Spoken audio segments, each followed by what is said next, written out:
2020 मायथाइयाव जानाय जि पिस एकर्ड बिनि सागानगिरि हिसाबै एबसु एनडिबि आरो गुबुन गुबुन अर्गेनाइजेसनखौ लानानै भारत संबिजितनि 125थि जि मोनसे एमेन्डमेन्ट जानांगौ दङ बेखौ लानानै नेशनेल सेमिनार लादों आरो बे 125 जि एमेन्डमेन्ट बियो बड'लेण्डनि थाखायल' नङा गासैबो 10 जिथु 6 शिड्युल दङ 10टा जि 6 शिड्युल दङ बे 10टा 6 शिड्युलखौ लानानै बे एमेन्डमेन्टखौ नागिरनाय जादों आरो थांनाय बोसोराव 2024 मायथाइयाव बे गासै गंजि 6 शिड्युलनि दैदेनगिरिफोरखौ लानानै जों जयैनो भारतनि हम मिनिस्टार बिथांखौ लोगो हमदोंमोन आरो बै समाव बिथाङा भारतनि स्टेट हम मिनिस्टार नित्यानन्द राय बिथांनो बिबान होदोंमोन जे बेखौ ड्राफ्टखौ एसे कारेक्सन खालामनानै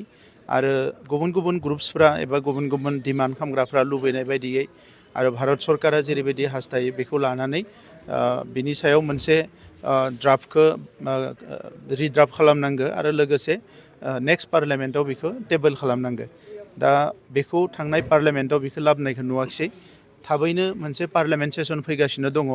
जिहेतु 125 एमेन्डमेन्टआ फैब्लासो एबा बेखौ पास जाब्लासो 6 शिड्युल काउन्सिलफ्राव फाइनेन्सियेल बिथिङाव मर अट'नमि मोनगोन एबा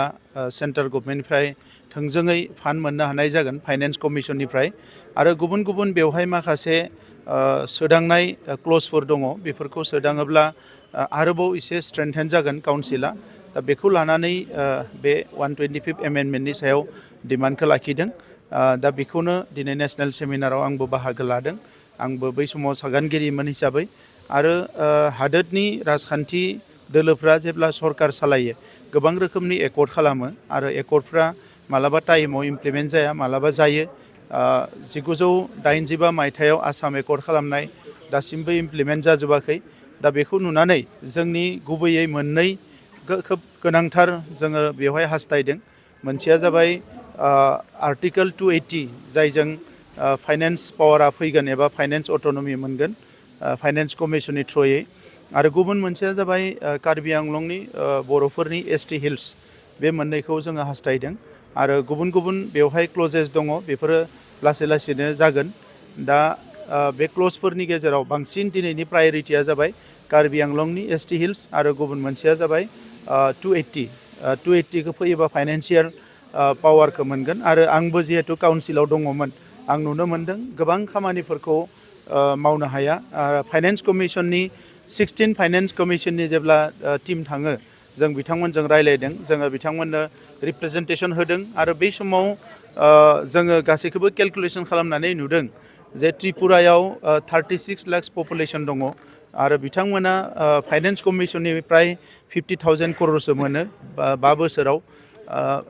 मेघालया 29 लाख पपुलेसन दङ बिथांमोनाबो फाइनेन्स कमिसननिफ्राय प्राय 30,000 क'रर मोनो बेबायदिनो गुबुन गुबुन फिसा फिसा हादोर जेरै सिक्किमाबो मोनो बयबो मोनो नाथाय बड'लेण्डआवबो जोंहा प्राय 35 लाख पपुलेसन दङ जों फाइनेन्स कमिसननिफ्राय जोबोद खम अनजिमानि बेवहाय फाइनेन्सियेल सापर्टखौ मोनो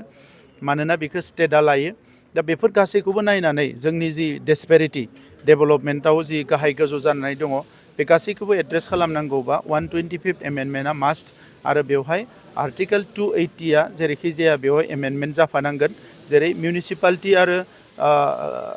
लकेल बडि पन्सायतआव थोंजोङै रां एबा फान्ड मोनो बेबायदिनो काउन्सिलाबो मोनगोन मानोना काउन्सिलाबो मोनसे कनस्टिटिउसनेल बडि जुदिअ बियो स्टेट नङा इउनियन टेरिटरि नङा थेवबो बियो मोनसे कनस्टिटिउसनेल बडि बेखौ इलेक्टेड मेम्बारफ्रा सालायो बेवहाय एसेम्ब्लि दङ बे गासैखौबो नायनानै बे 125 एमेन्डमेन्टआ दिनैनि समाव जोबोद गोनांथार रिसेन्टलि हम मिनिस्टार बिथांखौ लोगो मोननायाव आरो हम डिपार्टमेन्टनि गोबां अफिसारफोरखौ लोगो मोननायाव जोङो बेखौ हमनो हादों बा मिथिनो मोन्दोंमोन जे बिथांमोना नेक्स्ट पार्लियामेन्ट सेसनाव बेखौ लाबोगोन होननानै खोथा होदों दा बे हिसाबै जों हास्थायग्राफ्रा जिरायनानै थाबा जानाय नङा जोङो खामानि मावनांगोन मानोना नेशनेल प्रायरिटि नेशनेल एजेन्डाया सम लानानै गुबुन गुबुन जायो दा नंखायनो बिथांमोना गोबां जिनिसफोरखौ मालाबा इगनर खालामनाय एबा थालांनायखौ नुयो दा नंखायनो जों जिहेतु बेखौ थालांनायखौ लुबैयाखै दा नंखायनो बे नेशनेल सेमिनार एबा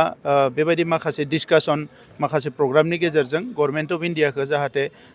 एनि टाइम एवार्ड खालामनानै लाखिनो हायो सेन्सिटाइज खालामनानै लाखिनो हायो बे जाहाथे 100% इमप्लिमेन्ट जायो।